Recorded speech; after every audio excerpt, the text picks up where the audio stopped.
Mesdames et messieurs, bienvenue dans le Ciné des Confinés, une émission faite par et pour des cinéphiles. Mesdames et messieurs, bonsoir, bonjour, bienvenue dans ce nouvel épisode du Ciné Déconfiné. Je suis Alexandre, je suis votre hôte pour cette émission et je suis avec Arnaud qui a choisi le film dont on va parler aujourd'hui. Salut Arnaud. Salut Alexandre. Quel film tu as choisi? Dis-nous pourquoi tu l'as choisi et du coup ce que tu en as pensé. Ouais bah écoute, moi j'ai choisi de partir sur le film Master and Commander. Donc de l'autre côté du monde, c'était réalisé par Peter Weir en 2003. Donc Peter Weir c'est le réalisateur du Truman Show. Je pense que je vais pas présenter le film, tout le monde le connaît, hein, sorti en 98 avec Jim Carrey. Il avait fait aussi alors je veux pas dire de conneries, alors, c'est pour ça que je vais rester sur celui que je connais, hein. Il a fait Le Cercle des Poètes Disparus en 89 avec Robin Williams, très connu aussi. Et d'ailleurs les deux films sont des films super. Mais alors moi j'adore, déjà je vais pas cacher que j'ai une petite tendresse pour ce réalisateur, mais Truman Show c'est un de mes films préférés, littéralement. Et d'ailleurs de la même façon que dans un autre genre, le Cercle des Poètes Disparus, j'ai trouvé ce film incroyable, simplement incroyable. Mais c'est des films qui m'ont marqué vraiment. Et alors pourquoi je voulais revenir sur celui-ci, Master and Commander principalement, c'est outre le fait que je trouve que c'est déjà un très très bon film, c'est un petit film, enfin un petit film, un grand film d'aventure, hein, mais qui a été un peu oublié avec le temps, qui est sorti en 2003, mais c'était en pleine époque de gros blockbusters estivaux. Alors ça commençait avec les blockbusters Fox et Disney. Alors t'avais eu des Pirates des Caraïbes aux mêmes années, donc qui étaient des films beaucoup plus plus popcorn, plus grand public, plus fun quoi, c'est-à-dire l'entertainment pur et dur. Quand Master and Commander est un film plus axé sur une espèce d'aventure très réaliste. On est vraiment tourné sur les personnages à échelle d'homme, c'est-à-dire il n'y a pas de surenchère dans l'action, on prend son temps, et voilà, c'est encore un des derniers films, c'est-à-dire que c'est encore des films qui s'intéressaient à la technique, à faire des effets spéciaux, alors des reconstructions de maquettes. Alors il y a beaucoup de charpentiers qui ont été engagés pour le film pour reconstruire des frégates entières, tourner dans des décors naturels. Donc ça se passe dans le Pacifique, on est sur les îles. Euh, alors les îles que je les confonde pas du coup. C'est au Galapagos du coup. Exactement, voilà, c'est ça. C'est ça. Ils ont eu les autorisations de tourner là-bas, et donc ça prête à des décors en plus magnifiques. Et tu vois, il y a encore ce côté, cette approche du film d'aventure noble à grande échelle, avec tout ce qu'il y a d'épique en fait pour me marquer. Moi, c'est un film qui m'a marqué vraiment, et pourquoi j'en parle aujourd'hui, c'est que je trouve que justement il est passé un peu aux oubliettes. Tu vois, c'est pas un film qui est recité aujourd'hui énormément, d'autant plus qu'il n'y a pas beaucoup de concurrents en fait dans ces époques-là, en tout cas dans ce style de film de guerre-là. Alors on est sur l'époque napoléonienne en fait. Alors qui raconte, on est en 1805. Alors ce temps de Napoléon règne sur l'Europe. En fait, l'histoire suit en fait Jack Aubrey, qui est un capitaine d'un navire britannique qui a été missionné par le gouvernement en fait pour intercepter et couler un navire français qui s'appelle Archeron, donc un navire ennemi, en fait, qui est résolu lui à faire la guerre dans les eaux du Pacifique. Et donc en fait, on va suivre une espèce de traque entre le navire britannique en fait, qui va essayer de traquer ce bateau-là. Sauf que dans le film, on se rend compte que la traque n'était pas, était peut-être à double sens en fait. On se rend compte que l'Archeron, le bateau français qui est traqué justement, en fait, il est souvent dans le coin, puis on se rend compte qu'il cherche aussi à attaquer, alors qu'il devrait juste fuir. Et donc c'est intéressant. C'est un scénario qui tient sur deux lignes en fait. On est vraiment sur un film c'est un espèce de huis clos dans le bateau. On ne sort jamais du bateau et on est toujours plus proche des personnages. Et en fait, tu suis le quotidien de mariniers, de marins sur un bateau en temps de guerre, avec l'oppression constante qu'il peut y en avoir. Je trouvais ça intéressant. Je trouve que c'est une approche de film qui se fait trop rare aujourd'hui. Donc ça me méritait d'y revenir. Effectivement, le film est sorti en fait la même année que le premier Pirates des Caraïbes. Ils sont tous les deux de 2003. 2003, ouais. Donc je pense que c'est la raison en fait qui fait que le film est passé un peu en second plan. Et après, je pense aussi il y a le côté, c'est Russell Crowe qui porte le film et il sort après Gladiator, et Gladiator en fait a plus marqué les esprits que ce film-là. Ça c'est sûr. Après, parce que Gladiator joue beaucoup plus du pathos. Faut remettre aussi ça, hein. C'est-à-dire que là la démarche est vraiment dans le réalisme. Alors je te rejoins sur le côté au niveau des effets spéciaux, les maquettes, etc. C'est vraiment bluffant, c'est vraiment hyper bien fait. En regardant le film, en fait, je n'étais pas capable de dire ce qui était de la maquette ou pas. Je suis complètement passé à côté de ça. Il y a que quelques fonds verts qui ont forcément vieilli. Je veux dire, ça a plus de 15 ans, donc Comme tu dis, il y a une espèce de transparence. Moi, moi, je me rends jamais compte en fait. J'ai toujours l'impression de voir des vraies batailles en direct, en tout cas sur l'écran se passer, se dérouler devant les yeux, quoi. Il y a un espèce de côté palpable tu sens que tu peux toucher tout ce qui se passe dans le film. Il y a une espèce de côté hyper réaliste, mais à des milieux en fait de ce que tu peux voir déjà dans ce qu'amorçait. Alors les Pirates des Caraïbes à l'époque étaient encore dans ce truc là aussi de reconstruction de maquettes et compagnie. Mais c'était déjà une époque où les blockbusters se tournaient pas mal vers les fonds verts, les fonds bleus même. Et le côté surenchère, incrustation, alors parfois bonne ou mauvaise, mais un côté qui te sort du film, un artifice de réalisation qui d'entrée n'est pas naturel, voilà. Et et là un film comme ça, je trouve que ça te permet de jouer sur de l'immersion, mais bien plus intensément encore. Tu vois. Pour moi, c'est d'ailleurs ça, hein, on te montre la vie en mer à cette époque-là. Moi, personnellement, j'ai apprécié le film. J'ai vraiment apprécié le film. Il y a de grande qualité de mise en scène. L'histoire est très intéressante. Après, moi, j'ai juste eu un problème je dirais, dans l'attache émotionnelle, en fait. J'ai eu du mal, en fait, à m'accrocher au personnage. Ouais. Je trouve que on essaye je pense notamment au plan de fin, à un des plans de fin en fait où on essaye en fait de t'attacher aux matelots, en fait, aux personnages qui sont morts. Et pour moi, ça n'a pas pris pendant le film parce que c'est Russell Crowe et Paul Bettany, donc les deux personnages principaux, qui prennent toute la part du film. Il y a un troisième personnage tertiaire qui est un petit gamin qui perd son bras au début du film. Mais c'est les seuls personnages en fait dont je me rappelle, dont je serais capable de te resituer l'histoire, etc. Et les autres passent un peu en second plan. Alors après, c'est assez paradoxal parce que à la fois je comprends le côté, puisque au niveau de la mise en scène, tout est fait pour te montrer le côté équipage, des plans larges, des plans où ils réparent le bateau, des plans où ils sont dans les soutes, en train de manger, en train de faire la fête. Donc c'est très souvent des plans de groupe. Mais pourtant, dans ce groupe-là, on suit quand même quelques personnages, tu vois, parce il y en a qui meurent, il y en a qui. Mais en fait, pour moi, les personnages principaux bouffent en fait l'existence de tous les autres personnages qui gagneraient en fait à être un peu mis en avant. Et Mais je pense que c'est un parti pris d'écriture aussi. Enfin, ce que je trouve intéressant, c'est qu'effectivement, en fait, l'histoire est axée beaucoup sur. T'as un socle de personnages principaux, donc qui sont en l'occurrence le personnage de Russell Crowe, donc Jack O'Brien, qui est le capitaine du navire. Et alors, tu suis donc. En fait, ce que je trouve intéressant, c'est que donc le capitaine du navire, tu suis sa relation d'amitié avec son médecin, le médecin du bateau. En fait, tu suis comment dire, des relations qui sont pas à sens unique, si tu veux. Ils sont tous en train de se contredire dans le film. Et c'est ce qui, par exemple, le personnage du médecin contredit souvent la vision de la mission que peut avoir le personnage de Jack O'Way.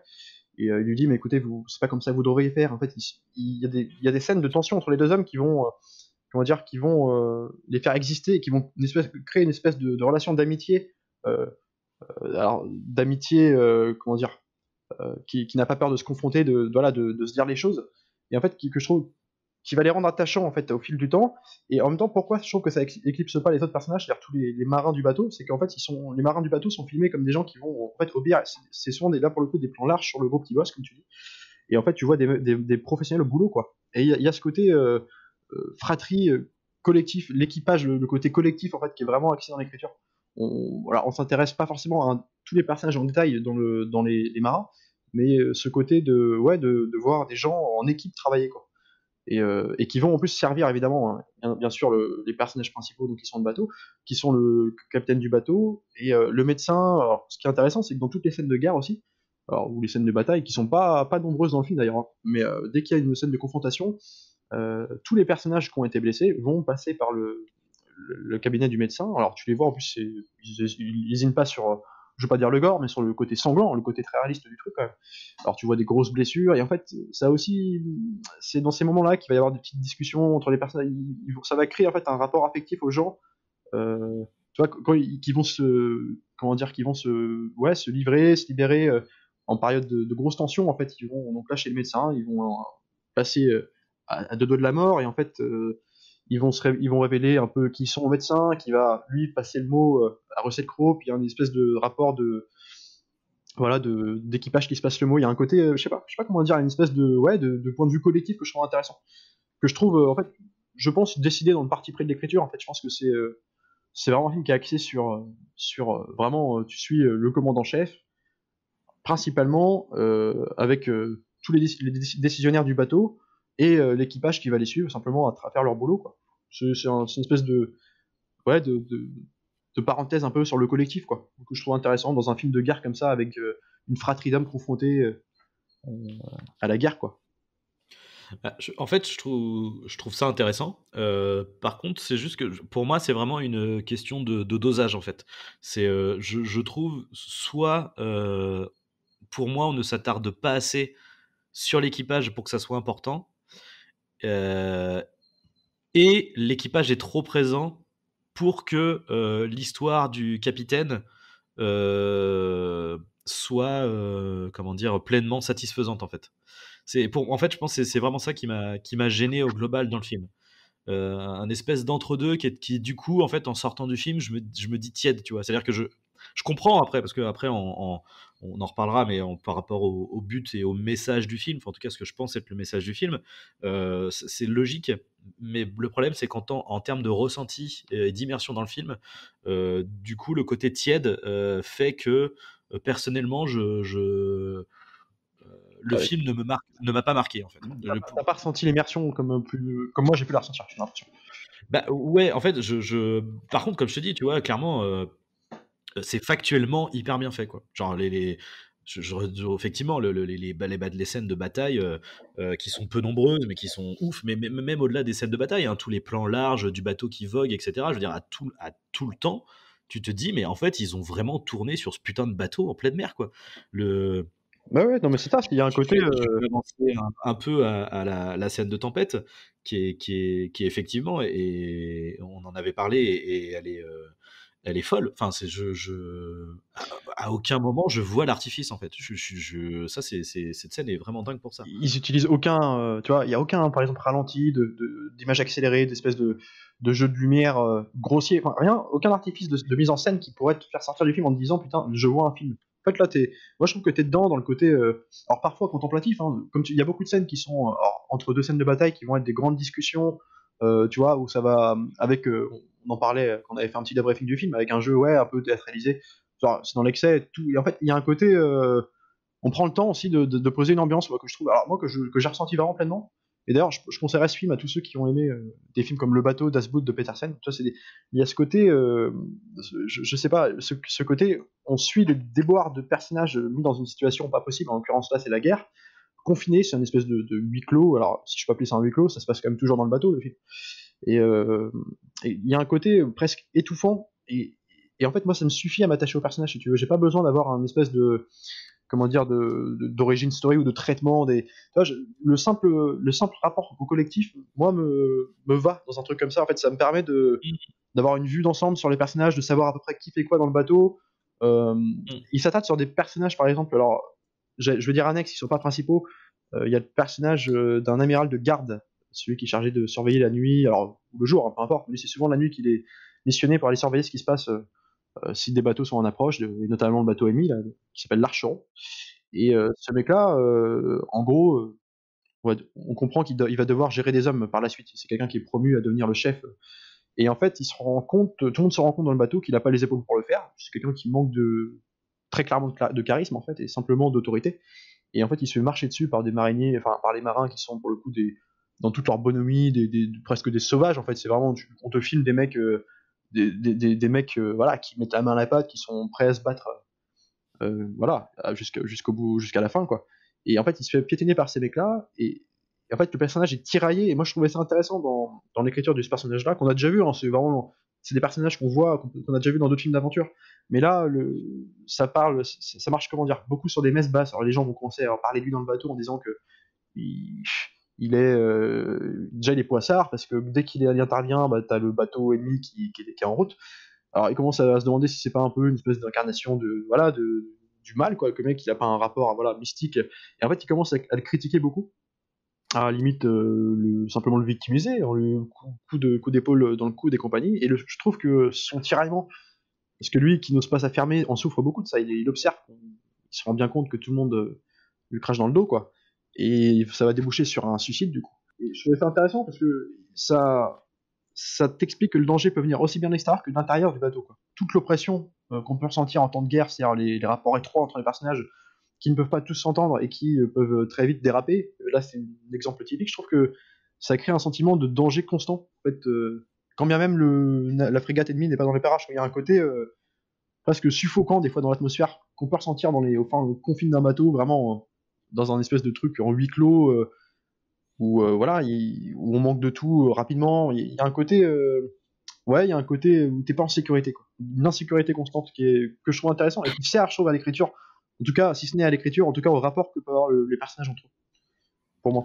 Alors, c'est vrai que c'est intéressant ce côté-là. En revanche, moi, le seul truc que j'aurais à redire vis-à-vis de tout ce passage-là avec le second enfin le second, c'est pas exactement le second, mais c'est un lieutenant, quoi. Oui, c'est Un ça. des lieutenants qui va se suicider. C'est autant j'ai rien à redire sur son développement à lui. C'est-à-dire que c'est effectivement très bien amené la manière dont lui manque de charisme. Il essaye de se mêler à l'équipage et d'avoir de la sympathie et que les gens le trouvent sympathique en fait. Ouais. Il y a la séquence euh, après, je sais plus, je crois que c'est à un moment donné où ils viennent de réparer le bateau, ils ont fait le plein, etc. Et ils se mettent à faire la fête, à chanter, etc. Et lui chante en même temps, et tous se taisent et l'écoutent, mais un peu gêné, tu vois, un peu. Et donc tout ça, c'est bien construit, c'est bien amené. En revanche, le seul problème que j'ai, moi, c'est plus vis-à-vis des autres, en fait. C'est plus vis-à-vis de leur réaction que je trouve logique, qui est très logique, parce que ça se passe après. En gros, c'est une succession de mauvais de revers en fait. Ils se prennent la tempête, ils perdent quelqu'un, ils arrivent dans une période où il fait hyper chaud, ils n'ont plus rien à boire, il n'y a plus de vent, donc le bateau avance plus du tout. Donc le côté, en fait, l'environnement est effectivement propice à ce que quelque chose se trame au sein de l'équipage, mais je trouve que la manière dont il se dirige vers lui, comme en le pointant comme bouc émissaire, en fait, est trop, je sais pas, mal amené. Il y a pas de Un peu la seule trop justification, expédié, peut-être. t'as le vieux, à un moment donné, il y a un vieux monsieur qui s'est fait opérer de la tête et c'est un peu un cliché de vieux matelot qui cite la Bible, qui cite les légendes et les machins, et qui dit genre ouais, le mauvais œil est sur nous, et puis c'est telle personne, quoi. Et puis hop, ah bah ouais, c'est telle personne. Et puis et ça y est, quoi, c'est comme ça. Je sais pas, moi ça m'a un peu gêné ouais, la manière dont c'est amené en fait. C'est après ce que ça apporte dans le récit, c'est très bien, c'est cohérent, il y a pas de problème. Mais la manière dont c'est amené est un peu succincte. Bah, je l'ai vu comme un truc. Enfin, je veux dire, c'est vrai que c'est en fait, c'est rapidement. C'est vrai que ça arrive rapidement et c'est assez vite expédié. À côté de ça, je trouvais que ça servait l'histoire dans le sens où ça permet de se dire que tous les personnages dans la situation, donc tous les gens du bateau, je l'ai vu comme une espèce de forme de se rassurer. Alors, en jetant toutes leurs suspicions sur ce mec-là, je l'aurais vu comme un truc de se dire, bah écoutez, ils se rassurent en fait. Tu vois, ils se disent que bah, tout a une explication. Peut-être que, alors en l'occurrence, on peut l'interpréter comme un truc genre mystique, peu importe. Moi, je le vois plus comme un truc. Ils ont besoin de se rassurer en fait, de se dire que, mais c'est sa faute à lui, mais c'est pas les circonstances. Peut-être que, ouais, alors peut-être que s'il serait pas là, ce serait pas arrivé, tous les problèmes seraient pas arrivés. Il y a un côté, je vois plus comme un côté, faut se rassurer en période de guerre, quoi. On essaye de trouver toujours une explication au problème, mais sans en faire un truc trop, justement. Je trouve ils accentuent pas énormément sur le côté, le côté, comment dire. Ouais, on parlait tout à l'heure de superstition, de superstition. Je trouve que ça pourrait virer là-dedans et on reste vraiment dans un truc assez réaliste. Je pense que c'est juste une espèce de rattache qu'ils ont, de se dire, bah, on a eu beaucoup de malchance, mais c'est lui. Mais je sais pas comment expliquer, mais il y a un côté, je l'ai plus vu comme une façon de trouver une explication, un exutoire à leurs problèmes, quoi. Ouais, non, je pense que c'est complètement ça. En fait, en revanche, là, en y repensant, le seul truc qui manque pour moi, c'est en amont, en même temps que la caractérisation du personnage qui n'est pas à l'aise, qui n'a pas les épaules nécessaires pour sa tâche. Il faudrait qu'en parallèle de ça, il y ait déjà en amont, vis-à-vis de l'équipage, des petits trucs, en fait, des petits pics qui lui sont lancés. Parce qu'en fait, c'est pas. Si tu veux, au début, l'équipage n'a rien contre lui. Tu vois, je pense qu'il aurait fallu beaucoup plus que, tu vois, par exemple, le passage où il chante, autant les mecs sont gênés, mais ils sont plus gênés du fait que, enfin, en fait, un lieutenant ne chante pas avec nous, quoi. En fait, c'est Ouais, et mais c'est juste de la gêne, tu vois. C'est pas du, ça aurait gagné entre guillemets. Enfin, pour préparer cette scène-là, ça aurait gagné à ce qu'il y ait un peu plus une petite moquerie, tu sais, que ça soit d'un mec de l'équipage d'ailleurs, tu ouais, vois. mais Mais est-ce que tu crois que le mec se suicide parce que uniquement à cause du fait que tout le monde lui, en gros, lui chie dessus? Parce que dès le début du ah film, bah, c'est un déclencheur. c'est un gros déclencheur, évidemment, bah, c'est ce qui va le déclencher d'ailleurs. Mais est-ce qu'au début du film, il est quand même présenté alors de façon succincte, Il est et pas à donc l'aise. tu vois ouais, de quelqu'un qui est déjà pas à l'aise, Oui, oui, qui vit le truc comme une espèce d'épreuve constante sur ses épaules, qui il arrive pas à oui. assumer, tu sens qu'il est pas heureux sur le bateau, qu'il est pas à sa place, en fait, tout simplement, quoi. Alors, il est pas à sa Mmh. place, et plus tard dans le film va arriver les suspicions sur lui, et il va se. Alors, lui qui était déjà tiraillé entre. Il va commencer à se sentir vraiment. Alors, quel terme je pourrais dire, à se sentir agressé de tous les côtés, en fait, et il va plus supporter ça. Mais je trouve que c'est dû aussi à sa simple personnalité, à sa simple approche de sa mission, en fait, qui est déjà dès le début, le mec est pas dedans, et en fait, n'a pas envie d'être là, quoi. Alors, en plus, quand les gens vont commencer à le suspecter, c'est pour ça que j'ai pas trouvé ça forcément trop expédié, dans le sens où c'est juste un plus, une carte en plus qui va le. On pousse quelque chose, un domino, puis qui va le faire tomber, quoi. Simplement, il y a un Mmh. côté, c'est une étape en plus, quoi. Et bah là, l'étape de trop. Et qui va faire en sorte qu'il va se tuer. D'ailleurs, je trouve la scène où il se suicide, je trouve. Alors, triste et belle à la fois, dans le sens où. Tu vois, et c'est là aussi, on parlait des personnages dans leur relation. En fait, les personnages existent dans le film par le biais d'une amitié qu'ils vont avoir avec quelqu'un du bateau. Et là, par exemple, on Mmh. parlait du petit gamin qui a perdu son bras, c'est le seul mec, alors lui qui a écrit pour le coup de façon où tu imagines devenir chef par la suite, un mec très noble, un petit garçon qui a déjà beaucoup de courage, et voilà, très noble, Bah, c'est un futur général, en quoi, tu culture vois? générale, voilà, puis il est décrit comme ça. Et bah ce mec-là, c'est le petit garçon, c'est le seul qui a été gentil avec lui depuis le début du film, et il le dit d'ailleurs, le mec le remercie avant de se suicider, il lui dit merci d'avoir été sympa avec moi, t'es le seul qui était comme ça. Et en fait, tu vois, je trouve que ces petits moments affectifs, en fait, entre deux personnages, bah ça fait exister les deux, en fait, parce que du coup, tu vois, tu te rappelles dans le film quelles ont été leurs relations, euh, quelle valeur, par exemple, le petit garçon a à ce moment-là, c'est-à-dire que tu sens, bah là, tu vois, ils ont pas besoin de te dire par des messes basses dans le bateau, bah tiens, ce mec-là, t'as vu, qu'est-ce il est noble ou quoi, bah tu le comprends juste par les actions, par les interactions entre les personnages entre eux.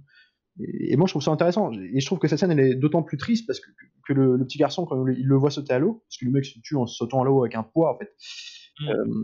bah, il est déchiré parce qu'en fait, c'est le seul qui a voulu l'aider et puis il a pas réussi.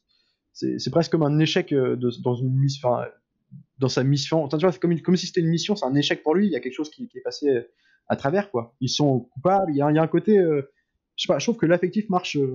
Les relations sont motivées par l'affectif, par la complicité amicale entre les personnages. Et, Mmh. Bah, tu vois justement, là je pense que en fait ça je pense que pour moi c'est révélateur du fait de ce que j'ai pas accroché dans le film. dis-moi. Heu, c'est que, oui ça marche là parce que c'est les personnages principaux, tu vois? C'est-à-dire que le petit gosse c'est, pour moi il y a 3 personnages principaux comme je disais et le petit gosse en fait partie. Donc le personnage du mec qui va se suicider là, le Jonah, alors Jonah qui est pas son prénom, mais c'est en gros c'est une superstition et en gros le mauvais œil est posé sur le bateau sur une personne qui porte malheur à l'équipage et cette personne-là est définie comme étant le Jonah. Donc le Jonah, il existe parce que le petit gamin qui est un personnage principal comment dire, a des gestes affectueux envers lui, essaye de l'aider, etc. Euh, et du coup, c'est encore une fois, c'est le problème de l'équipage n'est pas suffisamment développé et donc pour moi, le fait qu'il rejette le Jonah arrive trop est mal préparé parce que mais mal préparé vis-à-vis de l'équipage en fait. Ouais, mais je trouve C'est ce qu'il que je veux existe dire. quand même par lui-même, tu vois, avant que, Oui, oui, oui. avant que Mais c'est le petit garçon, justement, essaye de l'aider, voilà, de relever en tant que personne. Je trouve que il existe dans sa proportion à ne pas prendre de décision, justement, dans son côté non charismatique, dans sa présence faite de chef qu'il n'est pas. Il est présenté comme ça dans le film, et je trouve qu'il existe par rapport à ça, et que je trouve ça cohérent qu'il soit que le suicide, c'est cohérent qu'il se suicide dans son évolution, mais oui, qu'il n'y ait pas une espèce de point d'appui sur le fait que ses camarades du bateau le victimisent tout le film. Je trouve que c'est aussi pas tomber dans le cliché, quoi. Parce que ça, on l'a vu beaucoup aussi dans beaucoup de films, le côté oppression de tout le monde, qui jette sur le même bonhomme. Alors après, peu importe comment ça se termine, mais en l'occurrence, c'est un truc que j'ai déjà vu, et là, je trouvais ça malin de présenter ça, certes, mais en même temps de contrebalancer avec le fait que ce mec-là est juste un fragile de base, quoi, et qu'il a pas besoin des autres pour lui rappeler. Je pense que dès le début, il le sait, il le voit, puis de toute façon, on le comprend, c'est décrit comme ça, et il le supporte pas. Il a conscience de pas être quelqu'un qui a les épaules pour tenir son rôle. Et d'ailleurs, il y a même une confrontation, alors qui n'est pas une confrontation directement, mais une espèce de scène où il se fait taper à l'épaule par un de ses camarades, et il est convoqué dans la cabine du commandant de bord, là, donc, qui est joué par Russell Crowe. D'ailleurs, ce dernier lui dit mais vous savez, vous avez loupé vos concours maritimes 2 fois de suite, mais vous avez les épaules pour le faire. Il essaye de le motiver à réussir quand même.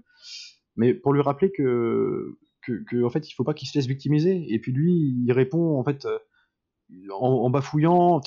Tu sens que il comprend ce qui lui arrive, mais en même temps, il s'en veut énormément, quoi. Et il n'arrive pas à passer outre. Et il est présenté comme quelqu'un de très fragile, en fait, qui a 2 doigts de basculer. Et quand les gens l'attaquent, en fait, je trouve que c'est un point de bascule qui se fait rapidement, mais qui est logique, en fait. C'est juste que bah, là, du coup, c'est le domino en trop, quoi, qui le fait tomber. Enfin, c'est ce qu'on disait tout à l'heure, je trouve que c'est plutôt équilibré, moi, à ce niveau-là. Je trouve que ça change un peu dans l'écriture par rapport à beaucoup de films qui abordaient à peu près les mêmes sujets, quoi.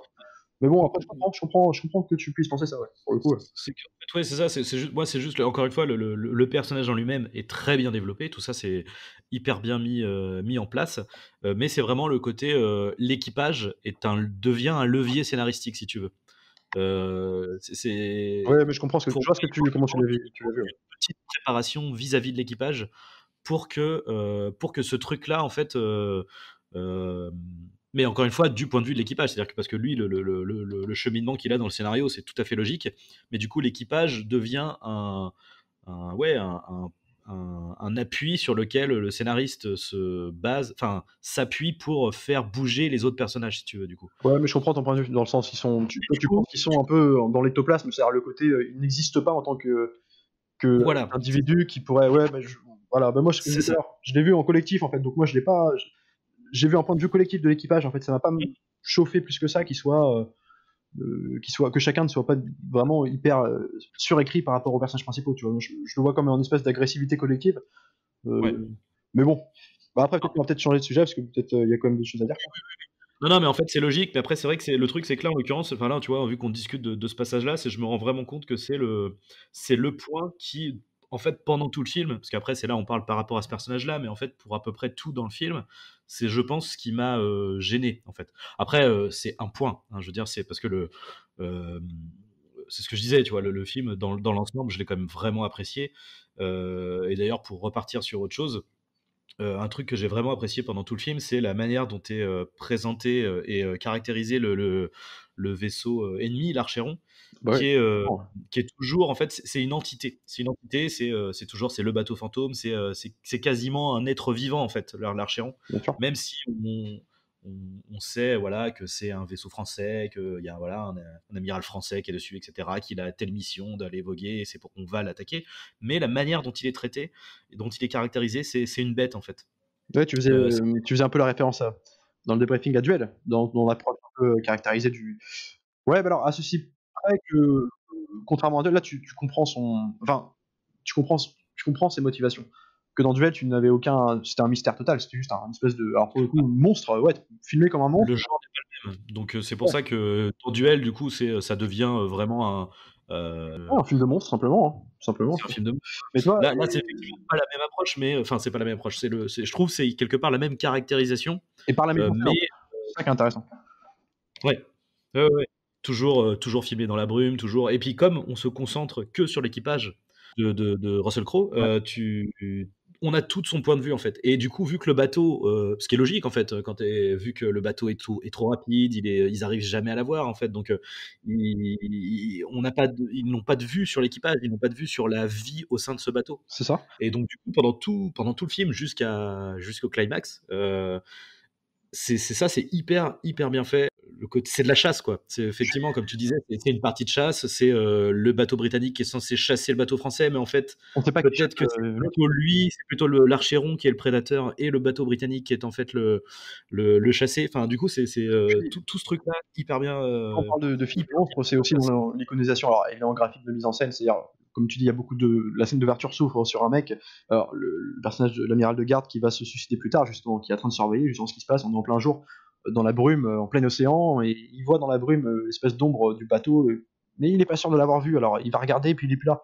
Et en fait, ouais, il y a un côté, je sais plus si on en parlait tout à l'heure, c'est-à-dire le côté comme un peu Bayona utilise dans Jurassic Park World, enfin Jurassic World 2, le deuxième là, dans l'iconisation des dinosaures, avec des jeux de lumière, d'ombre, d'apparitions furtives, il y a un côté, ouais, filmé comme un monstre, et en plus de ça, là je parle de la frégate Archeron, hein, le bateau français, et en plus de ça, je trouve que même dans les discussions entre les protagonistes du film, les personnages, donc qu'ils soient les marins, simples marins ou les personnages principaux, ils en parlent comme quelque chose, un bateau alors 2 fois plus gros en taille, avec beaucoup plus de moyens, une espèce de... Ils te vendent comme un peu quelque chose de très très menaçant, de très puissant, à la même manière que dans Les Dents de la Mer de Spielberg, où tu avais le personnage de Robert Shaw, là, j'ai perdu son nom dans le film, il y avait une scène un peu en suspens, dans le 3e acte du film où ils étaient sur le bateau de pêche, où ils commençaient l'acte où ils allaient chasser le requin, ils étaient en pleine nuit dans le bateau en train de boire et manger, tous bourrés là, les 3 personnages, et tu vois, tu avais un monologue de Robert Shaw qui te racontait des histoires qu'il avait vécues, pourquoi il avait peur des requins dans l'Indianapolis, et en fait ça t'iconisait le requin, ça t'en faisait un truc encore plus menaçant, surtout qu'à ce moment-là tu l'avais pas encore vu énormément dans le film. Et ben là je trouve que c'est pareil, il y a un côté, c'est dans la même technique d'écriture, et alors, dans l'iconisation, dans ce qu'en disent les personnages, tout les ragots vérité, mais en tout cas tout ce qu'ils peuvent se dire sur ce bateau, dans la frégate du personnage de Bray, donc Russell Crowe. Puis je sais pas, il y a un côté dans le point de vue géographique aussi, comme tu as dit tout à l'heure. En fait, le bateau en question qui pourchasse, en fait, on se demande si c'est pas plutôt l'autre qui le pourchasse, parce que géographiquement parlant, sur le planisphère, il devrait pas être là à certains moments. C'est-à-dire que il y a des moments où ils l'ont mis des centaines de milles, ils ont pris 100 000 de retard, et en fait ils le rattrapent tout de suite, ou justement le bateau qui devrait être bien plus loin, en fait va se rapprocher d'eux, il va être tout près. Il y a un côté, c'est pas logique, c'est pas cohérent en fait, d'un point de vue maritime. Quoi, en fait, dans le truc. Ouais, c'est ça, ouais. Et puis c'est vrai que c'est, pour le coup, la scène d'intro est hyper efficace pour ça, parce que du coup ça te met tout de suite ça te met tout de suite dans ce jeu-là, quoi. Puisque du coup, on te présente au début, il me semble que c'est écrit en texte, avec on t'explique tous les tenants, le bateau, l'Archéron qui est chassé par le bateau britannique. Donc on te pose ça, et première scène, c'est l'Archéron qui attaque le bateau britannique. C'est ça, donc déjà d'entrée de jeu, ça te remet le truc en question, quoi. Là où tu te dis, on va être dans l'attaque, non, en fait, on va être dans l'oppression constante de putain, en fait, le bateau, en plus, il est plus rapide que nous, donc comment on va faire pour l'avoir. Et puis vu que toute la première moitié du film, c'est que des revers, il y a en vrai, il y a qu'une petite victoire entre guillemets du bateau britannique, c'est le moment où ils arrivent à le feinter, qui est super bien joué. Sur un piège, bien sûr, ouais, c'est une super scène, ça. Qui est en plus hyper cool, parce qu'il joue sur une espèce de comment dire. Alors, en fait, le bateau français va être berné en même temps que nous, c'est-à-dire qu'on comprend pas ce qu'ils font, en fait. C'est-à-dire que le mec il crée un petit bateau, il met des lumières dessus, puis à un moment donné, donc que Russell Crowe dit à un de ses seconds, genre bah tiens, c'est ton bateau, tu vas y aller.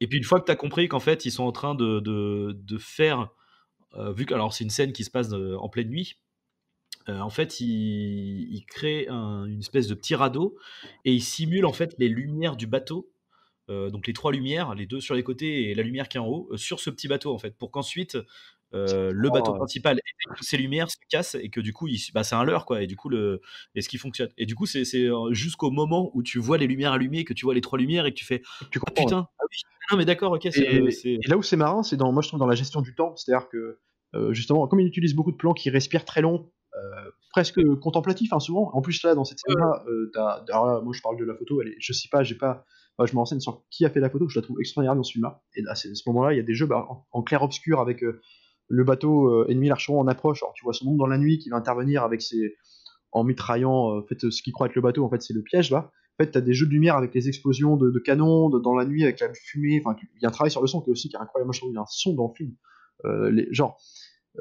Je ressens les tirs et les coups de canon comme. Alors, ils sont très réalistes. Enfin, genre, du point de vue sonore, t'as l'impression que il n'y a pas eu de traitement de mixage derrière, que c'est vraiment les vrais coups de canon, quoi. Comme j'ai eu la même sensation de chaos, par exemple dans un film comme Hit de Michael Mann. T'as une scène, la scène plus connue du film, hein, la scène où ça se mitraille dans la ville après le casse à Los Angeles, mais t'as un impact dans les coups de feu, c'est très fort, il y a un côté, t'es accroché au fauteuil, quoi. Je sais pas comment, c'est un travail sur le son qui passe hyper bien dans le film. Alors, en plus, donc avec une photo incroyable, des jeux de lumière exceptionnels, quoi. Et cette scène-là, alors, ça m'amène à un défaut, moi, que je trouvais dans le film, c'est que moi, j'ai adoré la fin du film. Mais il y a quand même alors, le seul petit truc que je vais trouver à reprocher, c'est que, justement, là, cette scène-là, ils font un leurre. Ils font un leurre pour piéger leur adversaire.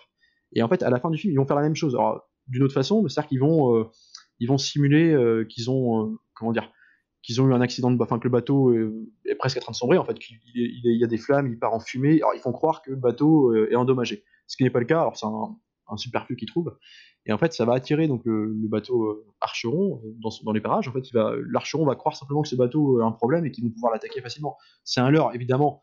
Quand l'Archeron se rapproche d'eux, ils sont armés jusqu'au coude et ils se préparent à l'attaque. Sauf que, en fait, c'est peut-être le petit défaut que je trouverais dans ce film-là, c'est que tu t'attends justement à ce que l'Archeron, qui depuis le début du film est montré comme quelqu'un presque plus malin qu'eux, parce que imprévisible et en plus doublement plus puissant en termes de moyens, tu t'attends, ne serait-ce qu'en termes de rebondissement scénaristique et de tension, qu'il tombe pas dans le panneau, ou en tout cas pas aussi facilement, qu'il puisse y avoir aussi un effet de contrebalance avec un plan qu'ils avaient aussi, tu vois, quelque chose. Et en fait, non, il tombe juste dans le panneau.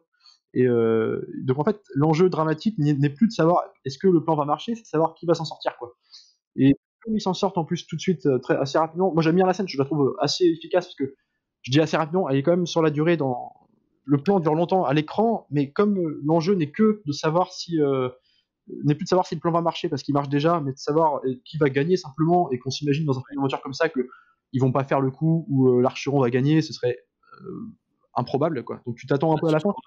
Film, quoi, donc Ouais. on doute bien que, et encore, enfin bon, on y reviendra, mais il joue quand même Toi, sur ça.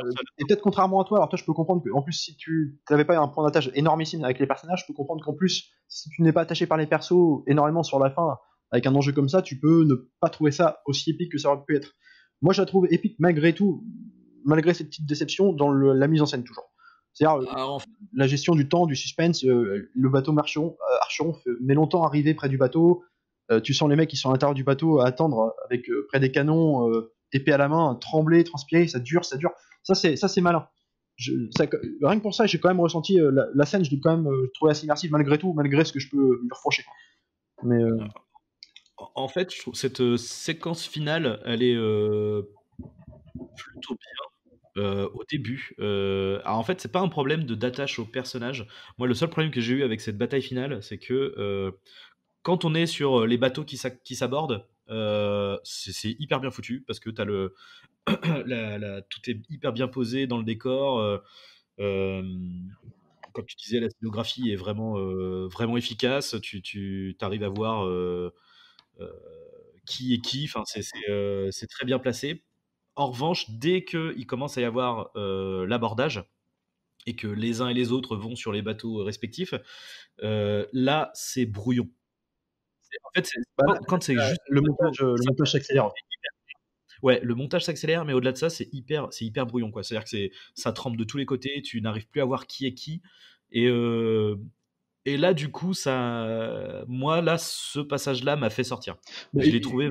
Il est plus à l'aise. C'est pas un réalisateur d'action déjà, mais il est plus à l'aise dans les plans un peu, voilà, les plans larges, un peu plus, on va dire, épiques sur l'écran. C'est le côté contemplatif. On te met des maquettes en gros plan. Moi, je trouve que c'est efficace. Après, effectivement, dans l'action, c'est pas tellement que le montage, je trouvais moi que il est un peu surcoté sur la fin, effectivement, quand ils se battent vraiment à l'épée, quand on est vraiment dans le bateau. C'est plus la scénographie dans l'espace, c'est-à-dire que tu sais plus où sont les personnages à ce moment-là. C'est-à-dire qu'il y a un côté, Ouais. t'es un peu mélangé en fait, tu sais plus, tu vois, tout le monde est un peu mis de côté, tu sais pas, la caméra elle fait que bouger, alors tu sais pas où sont les, donc tu sais pas trop quoi regarder, t'as pas un point d'accroche à l'œil en fait, si tu veux. C'est ça qui m'a peut-être plus dérangé, mais dans le principe, en fait, si tu veux, c'est pour ça, il y a des défauts sur cette scène-là, sur la scène de fin, mais voilà, c'est mon petit, voilà, je vais tiquer là-dessus si tu veux, mais ça n'empêche, pour moi, c'est vraiment pas un truc qui va me faire descendre le film. Pour moi, je le considère assez vraiment trop bon pour m'arrêter là-dessus. C'est vrai que ça peut poser problème. C'est que tu vois, pour le coup, par rapport à un Pirate des Caraïbes, après, effectivement, c'est pas le même genre de mise en scène forcément, mais du coup, là, Pirate des Caraïbes arrive un peu plus à gérer cette entre guillemets virtuosité entre les scènes de bataille navale et les scènes de bataille entre les hommes, en fait. Et là, la chorégraphie des combats, ça c'est sûr. C'est ça. Après, en fait, ça me gêne visuellement, mais je comprends pourquoi c'est fait. Puisque l'idée, c'est aussi enfin, pour moi, je pense que, après, je sais pas ce que t'en penses, mais je pense qu'il y a une sorte de discours un peu anti-guerre, en fait, qui vient un peu, en fait, en sa conclusion. Et vu que pendant tout le film, vu qu'on a le bateau français, c'est une entité. Quand la bataille arrive, là, on découvre qu'en fait, il y avait exactement la même vie sur ce bateau. C'est-à-dire que Oui, pour au voir un peu début, les c'est conditions brouillon, de. etc. Tu vois Ouais. les soldats ennemis, tout le monde se bute.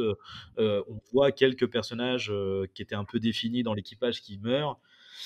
Et après, tu as un plan à un moment donné. Je crois que c'est le moment où, où Russell Crowe cherche le capitaine adverse. Ouais. Du coup, tu t'attardes un peu sur des cadavres, sur des matelots, et finalement, tu repères un peu les mêmes. Tu as un plan sur un enfant qui tue un autre mec, donc c'est aussi. Enfin, il y a il y a la même hiérarchie en fait. T'as des apprentis, donc t'as des enfants, t'as des matelots, Oui. t'as le second qui attaque Russell Crowe dans. Enfin, le second, non, je crois que c'est un mec qui. Enfin, ça a l'air d'être le grouillot, parce que t'as souvent le grouillot qui est défini du côté de Russell Crowe, qui c'est celui qui fait la bouffe, etc. Et tu vois un peu ce même type de personnage.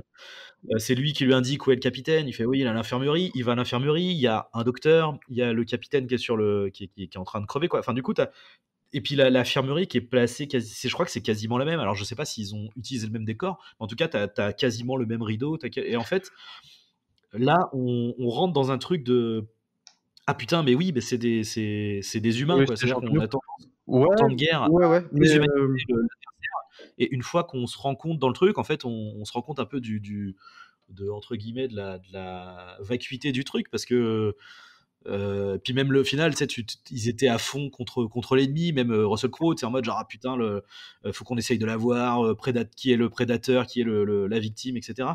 Et au final, le mec, enfin, en tout cas pour le moment, tu sais, t'as le médecin qui prend l'épée, qui fait bah voilà, le capitaine voulait que vous ayez ça, quoi, vous avez gagné. Enfin, tu sais, du coup, en fait, tu te dis ah putain, mais en fait, le personnage était aussi noble que Russell Crowe. c'est ça. Et Moi, ce que j'ai aimé, c'est qu'il n'y a pas de. Déjà, il n'y a pas de manichéisme spécialement. Et en plus, là, pour il n'y a pas de misérabilisme. C'est-à-dire que là où je suis pas forcément d'accord sur le côté anti-guerre, c'est dans ce côté de dire que. Moi, je vois juste des mecs agir. Le personnage de Russell Crowe, c'est pas forcément un mec qui a une. Enfin, à aucun moment dans le film, ils vont te traiter ce qui se passe, la guerre qui va se passer en Europe, Napoléon. Ils en parlent très rarement de dire leur point de vue politique sur la chose. Moi, je vois des pros agir, des pros faire leur boulot. Et au même titre, à la fin, quand on découvre le bateau ennemi, l'intérieur, comment ça se passe, quand tu découvres effectivement que en fait, c'est des doubles, hein, c'est les mêmes personnages finalement dans leurs mêmes rôles respectifs, alors avec des histoires sans doute différentes, mais tu vois, il y a ce côté, un respect quand même entre. Voilà, c'est juste des pros quoi. Et tu vois, moi, et ça ramène aux scènes, par exemple, quand Russell Crowe, entre deux scènes d'action ou de dialogue, simplement parce qu'il n'y en a pas énormément dans le film, il se retrouve dans sa cabine à jouer à de la musique avec son médecin. Toi, il y a un côté, on passe à autre chose, le boulot est fait. Toi, il y a un côté vraiment juste, on entend de guerre, c'est des pros qui font leur boulot, quoi, indépendamment de leur point de vue, quoi. On a une mission, on la respecte, quoi. Alors, il y a ça, mais il y a quand même, enfin, alors peut-être pas anti-guerre, mais en tout cas, il y a quand même un message porté sur le côté recherche et humaniste. C'est-à-dire que Pour le point de vue du médecin, surtout. ouais, c'est ça. En fait, pour moi, c'est le point de vue du médecin qui est le point de vue positif et de la sagesse. C'est-à-dire que pendant toute la première partie, Russell Crowe, il est complètement obnubilé Sa mission. par le vaisseau ennemi, par sa mission qu'il a complètement outrepassée. Sa mission, c'était juste de repérer le bateau et de faire remonter l'info, et il décide d'aller le chasser. Et t'as un moment donné où, alors ça c'est un truc, je suis pas sûr, je sais pas si tu vas pouvoir me confirmer ça. Russell Crowe et Paul Bettany, ils sont amis avant de monter sur le bateau, ou ils développent leur amitié sur le bateau? Et c'est pas précisé justement. Et moi, ce que j'en ai compris, moi, c'est que c'est des mecs que tu imagines avoir fait des missions communes. Hein. Alors peut-être, en tout cas, où ils sont partis depuis longtemps. Je sais pas, c'est pas précisé, mais je pense que. Alors, remarque à voir. Moi, je pense qu'ils sont peut-être juste connus dans le bateau, hein, simplement. Mais comme le mec le contredit tout le temps et donne son point de vue, est le seul cause affirmer ses idées à son supérieur en direct. Donc il est, ouais. Donc en fait, ça crée une relation d'amitié comme ça, de conflictuelle avec les vérités qui sont dites et compagnie. Il y a que lui qui est comme ça dans le bateau. Et je trouve ça intéressant justement. Alors après, ça précise pas, comme tu dis, est-ce qu'ils se connaissaient avant, je sais pas. Ça, mais je pense pas qu'ils en parlent d'ailleurs. En tout cas, tu sais, t'as un truc qui est posé à un moment donné où c'est comme ils savent qu'ils sont dans ces eaux-là et que lui est aussi comme tu disais, un biologiste, un scientifique, il veut découvrir de nouvelles espèces et comme il sait qu'il passe près des Galapagos, il y a un truc un peu tacite qui est un contrat qui est donné entre les deux où c'est en mode genre, bah écoute, moi je suis avec toi, je t'aide et tout, mais si on peut faire une petite halte sur cette île-là, que je puisse faire des prélèvements, que je puisse étudier un peu, quoi, l'histoire de quelques jours. Et t'as ce truc-là où manifestement ça a été dit entre eux, et quand le mec lui dit au dernier moment, genre, bah non, en fait, on a repéré le bateau, donc on y va tout de suite. Et là, le mec il fait, bah attends, enfin, tu m'avais donné ta parole, quoi, genre, on va faire ça. Et le mec, Russell Crowe est complètement omnubilé par du coup sa mission de guerre en tant que telle. Et c'est ce qui va en fait les mener à toute une série de déboires. Et en fait, au moment où, bah, au milieu du film, où finalement le capitaine reprend entre guillemets raison, en temps raison, et bah, d'ailleurs c'est le moment où le médecin se fait tirer dessus. Accident, Finalement, tu vois, il décide de retourner sur cette île-là, de soigner son ami et de lui laisser le temps de faire ce qu'il a à faire en fait. Et en fait, c'est en faisant ça que le médecin l'aide dans sa mission après coup. Donc il y a quand même un côté, ouais, un euh, rapport de force il y a ultime, un quoi. côté- ouais, il y a un côté, je sais pas, humaniste ou enfin il y a un truc où c'est et puis même tu vois c'est le fait que le mec ait fait ses recherches scientifiques de voilà qui lui donne la solution pour réussir sa mission, tu vois. Et tout ce truc là en fait me fait dire que il y a une certaine dévalorisation en fait de sa mission en fait, c'est à dire que c'est le mec s'est mis sa mission dans sa tête etc, mais il a voulu faire ça coûte que coûte en mettant tout le reste de côté, mais sauf que tout ce reste de côté c'est hyper important parce qu'il a besoin de son ami qui est médecin, il a besoin de la bonne santé de son équipage. Bien sûr. Et il y a aussi le fait entre guillemets anti-guerre pour moi, c'est aussi le petit twist de la fin où en fait ils se rendent compte que bah, en fait le capitaine français leur a joué un tour, s'est fait passer pour le médecin manifestement la partie n'est pas terminée. Donc en plus ça veut dire que malgré tout ce qui s'est passé, en plus potentiellement ça n'a servi à rien parce que le mec a peut-être repris son bateau, tu vois. Et pour moi, il y avait un peu ce côté un peu, alors peut-être pas anti-guerre, mais en tout cas un peu futile de la guerre en général. Bah, d'ailleurs, je reviens moi, sur la scène où ils reviennent sur les îles justement pour soigner le médecin. Et moi, je trouve que c'est vraiment là, je le vois dans le rapport aussi encore aux deux personnages, mais le mec lui dit, mais j'espère que c'est blessé, donc il s'est pris une balle par accident, il est presque comateux, mais il est toujours conscient, et puis il lui dit, mais alors qu'il est traîné jusqu'à une tente, un campement où il va se faire opérer justement sur l'île. Alors pourquoi sur l'île? Parce qu'ils ont besoin d'un endroit lisse pour pouvoir opérer, lui ouvrir le ventre. Mm. Et en fait, il dit à son commandant, donc le personnage de Russell Crowe, avec qui il a une relation, donc voilà, comme on a expliqué. Mais en plus d'amitié, ils jouent de la musique ensemble, tu vois, ils sont quand même assez proches, mine de rien. Il lui dit, mais j'espère que c'est pas pour moi que vous avez fait cet arrêt. Parce que, en gros, il a, plutôt dans le film, il lui fait un scandale pour s'arrêter, et l'autre veut pas parce qu'il veut reprendre sa mission, en tant que professionnel qu'il est. Et là, il lui demande, mais c'est pas pour moi qu'on s'arrête. Et l'autre, il fait, oh non, vous inquiétez pas, j'avais besoin de me dégourdir les jambes. Et tu vois, il y a un côté, avec un petit sourire en coin, une espèce de, tous des rapports en non-dit, tu vois, en espèce juste de complicité par regard, de truc qui marche bien. Elle est touchante, cette relation-là. Et alors, le mec, quand il se fait opérer, il s'opère en plus tout seul. Alors, c'est pareil, je reviendrai, parce que c'est quand même une scène où on insiste beaucoup sur les opérations, justement. Puis, le médecin s'opère tout seul parce qu'il y a que lui qui peut le faire, et puis alors, il se charcute, et sans crier, tu vois, c'est des mecs courageux, professionnels, quoi. Et quand il fait ça, il lui dit, mais je m'acquitterai jamais de la dette que je vous dois, quoi.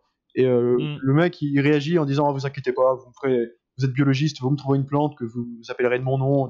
Il y a un côté très, une espèce de bonhomie, ouais, une espèce de symbiose dans leur relation, un truc qui marche bien, qui a pas besoin de mots, en fait, qui passe juste par leur complicité conflictuelle ou simplement par le regard, quoi, qui est intéressant.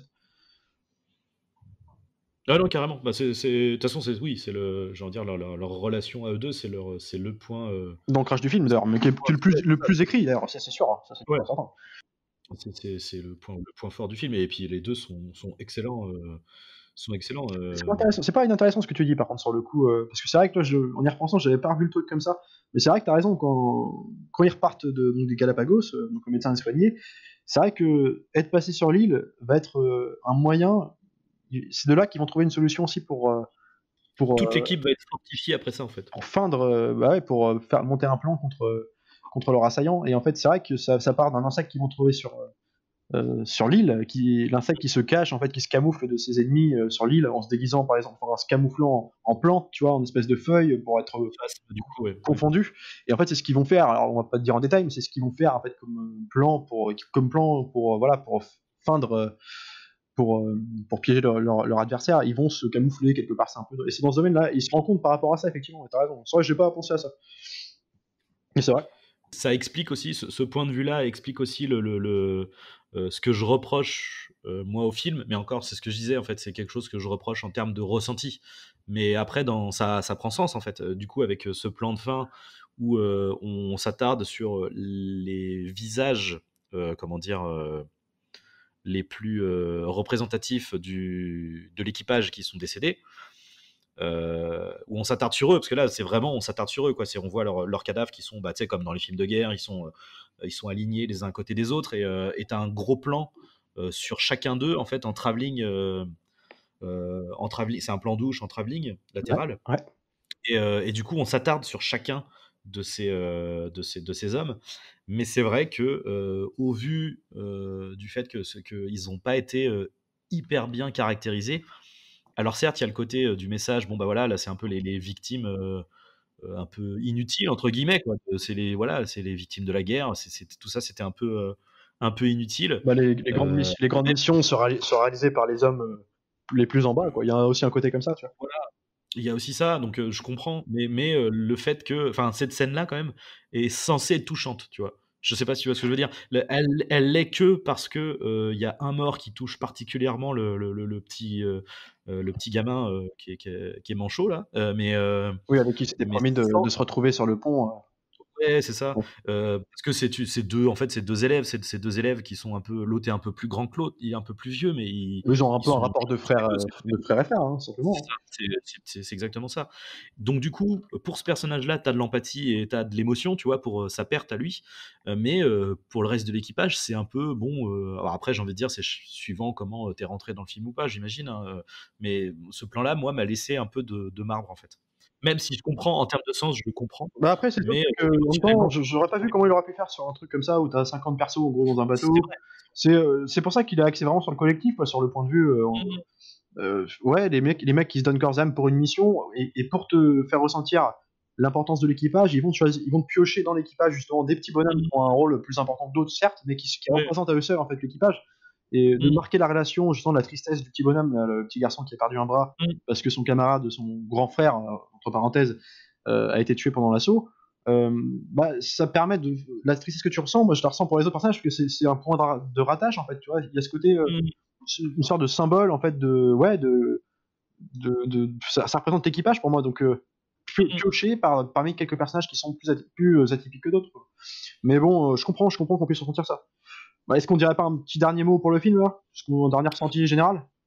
Bah écoute, moi j'aimerais parler de deux plans qui m'ont marqué dans le film, que Alors, j'ai dis-moi. trouvé vraiment très, très stylés. Ouais. Au début, il y a le plan, la première fois où Russell Crowe et Paul Bettany jouent ensemble. Donc Russell Crowe, c'est du violon, et alors Paul Bettany, je ne saurais pas dire, je suis très mauvais en instrument. C'est un autre Compte pas sur moi pour te le dire. instrument à cordes, c'est un peu plus gros qu'un violon, je sais, contrebasse, non, contrebasse, c'est peut-être trop gros. Enfin bref. Je comprends. Et donc du coup, t'as cette musique-là, donc du coup, la musique est au sein du film, et t'as un plan en fait où on est dans l'eau et on longe l'encre, en fait, on fait tout le tour de l'encre, et ce plan-là, je l'ai trouvé vraiment beau, avec la musique et tout derrière, c'était très esthétique. Alors après, je saurais pas dire quelle signification il a, mais j'ai trouvé vraiment sympathique. Ouais. Et l'autre plan, alors c'est pas un plan, c'est une série de plans en fait, c'est encore une fois une transition, quoi. Encore une transition que j'ai trouvé hyper bien foutue. En fait, c'est la transition au milieu du film en fait qui te fait basculer, de tout ce passage où ils ont essuyé plein de revers, d'ailleurs ça suit après le suicide du second là. Ouais. En fait, tu as un enchaînement de fondus enchaînés, mais très lent. C'est-à-dire qu'en fait, d'abord, tu suis le bateau au loin, sur l'eau. Puis, en fondu très lent, tu vois le ciel. Donc, du coup, tu as le soleil qui apparaît, mais comme le fondu enchaîné est très lent, tu vois toujours le bateau en fait, comme en silhouette, en fait, dans le plan.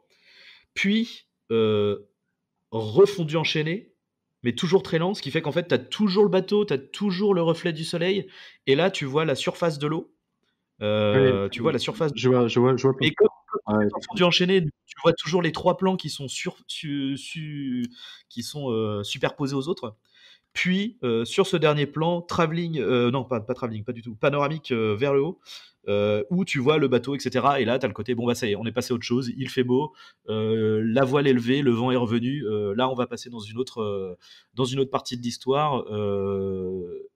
Et bah, du coup, c'est à partir de là que tout va s'arranger.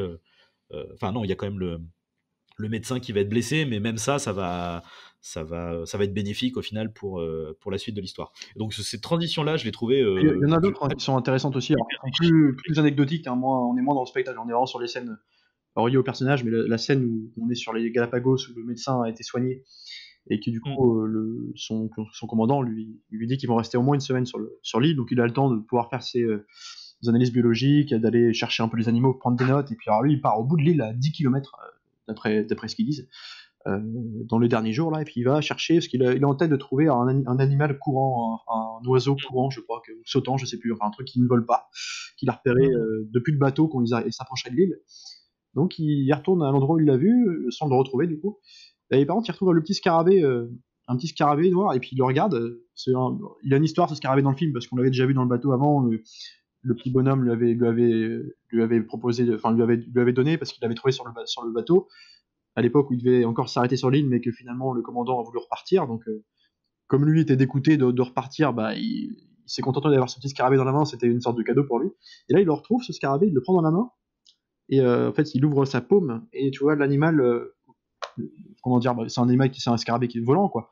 Donc tu le vois, enfin comment dire, sortir, c'est pas ses ailes, enfin tu vois ce que je veux dire. Il commence à être prêt à prendre son envol, et en fait t'as un espèce de le fond est flouté, et en fait il y a il y a une netteté qui commence à revenir sur le fond, et tu vois le bateau au loin, leur bateau, leur frégate qui part en même temps que le scarabée commence à voler. Tu vois, il y a des petits trucs comme ça qui sont malins, qui sont beaux à l'écran. Je trouve c'est vraiment anecdotique, tu vois, mais des trucs qui marchent bien.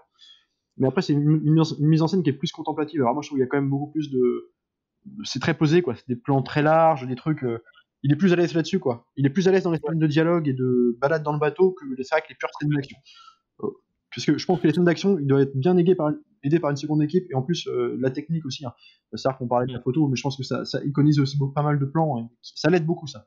Mais voilà, après, moi, j'en ai parlé encore une fois, moi, c'était juste pour mettre en avant un peu une espèce de noblesse comme ça de grands films d'aventure comme t'en vois plus aujourd'hui, quoi. Il y a un côté avec cette espèce de précision maniaque du réalisme absolu, mais en même temps on essaie de faire du divertissement, mais qui prend le temps de s'intéresser à ses persos, où il n'y a pas un rythme effréné, c'est plus posé, il faut s'habituer, et je trouve que ça marche très bien. Moi, la revoyure, pour moi, c'est tout ce que j'aime. Et en plus, je trouve que pour un mec qui passe de Truman Show, S'arrête des pouilles disparues à ça, ce qui est pas tellement différent dans le sens où on est quand même très sur les persos, mais je trouve que c'est un domaine dans lequel je l'aurais absolument pas attendu. D'ailleurs, je sais même pas s'il a fait autre chose. Je crois pas qu'il ait fait autre chose depuis. Et je trouve que c'est je trouve que c'est un mec qui a fait quand même sacré bon film quand même. Enfin, honnêtement, Peter Weir. Peter Weir, je vais te dire ça. Witness, le S'arrête des pouilles disparues, forcément Truman Show, celui-ci, et depuis, je suis pas sûr. Hein. Peut-être. Hein. Alors après. Effectivement, son dernier film, c'était Les Chemins de la Liberté. C'est le dernier film de Peter Weir, du coup. Il en a pas fait depuis. Quelle année De quoi? Quelle année ça, tu l'as 2011. D'accord, ok. Ouais. Okay. Et sinon, pour revenir au directeur photo, alors petite anecdote rigolote, donc il s'appelle Russell Boyd. Ouais. Et je dis petite anecdote rigolote puisque je participe à un autre podcast qui s'appelle Cinémascope, le podcast cinéma du Curie Club. Et en fait, le dernier épisode qu'on a enregistré, une des questions était la meilleure direction photo pour nous, enfin quel film avait la meilleure direction photo.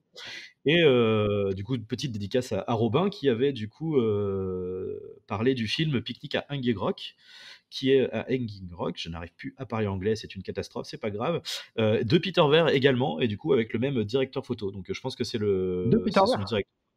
Ouais, de Peter Weir. Film de 75. Ah oui, d'accord. Voilà. Ah oui, donc tu vois, donc on se demandait avant Witness. D'accord, ok. Ouais, bah du coup, tu vois, c'est 75, c'est manifestement, c'est un de ses premiers films, Picnic à Hanging Rock. Ok, d'accord, ok. Ah bah tu vois, non, j'ai pas eu non plus. J'ai pas eu ça. Et bref, du coup, ça me donne envie effectivement de m'attarder un peu sur la filmo de Peter Weir. Pourtant, ça me dit quelque chose, T'as les vu choses lesquels de lui, toi? de Peter Weir. Ouais.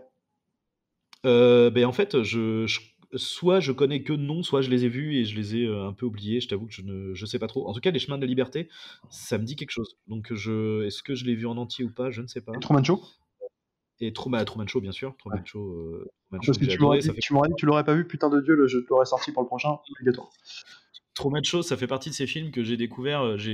Dans ma famille, on a eu une période vidéoclub en fait où ma mère très régulièrement elle passait au vidéoclub et puis elle nous prenait des films. Bah, d'ailleurs, c'est comme ça que j'ai découvert Pirates des Caraïbes, Truman Show du coup. Où, du coup, où elle nous, tu vois, elle cherchait des films comme ça, tu vois. C'est-à-dire qu'elle savait que moi j'adorais Jim Carrey, The Mask et compagnie. Du coup, elle a cherché un film avec Jim Carrey et on tombe sur Truman Show, quoi.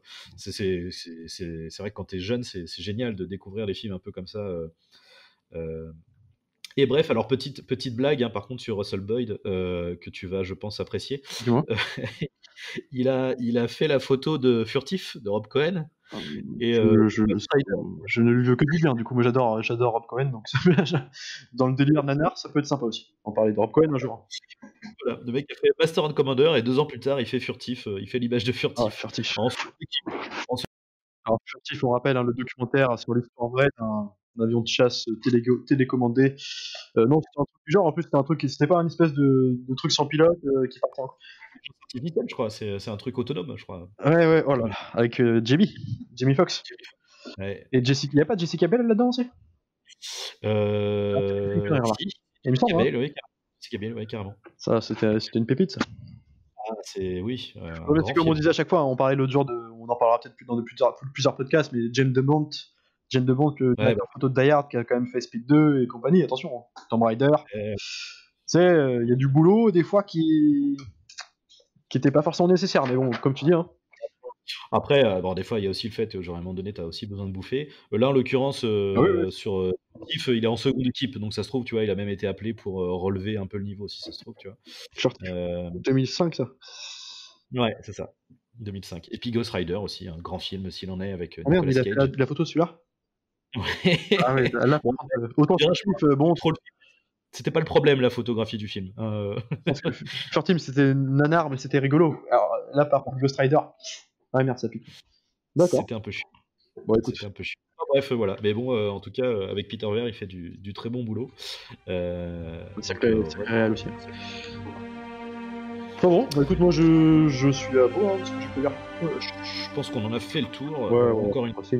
C'était notre retour sur Master and Commander, réalisé par Peter Weir avec Russell Crowe, avec Paul Bettany. Très bon film, je pense on valide. Ouais, ça me fait mal, j'espère quand même. Ah ouais, super. Si j'ai des réserves, c'est des petites réserves et c'était un très bon film. Sur ce, restez confinés, très important. Continuez à regarder des films. Et nous, on se dit à la semaine prochaine. Salut! Salut, au revoir.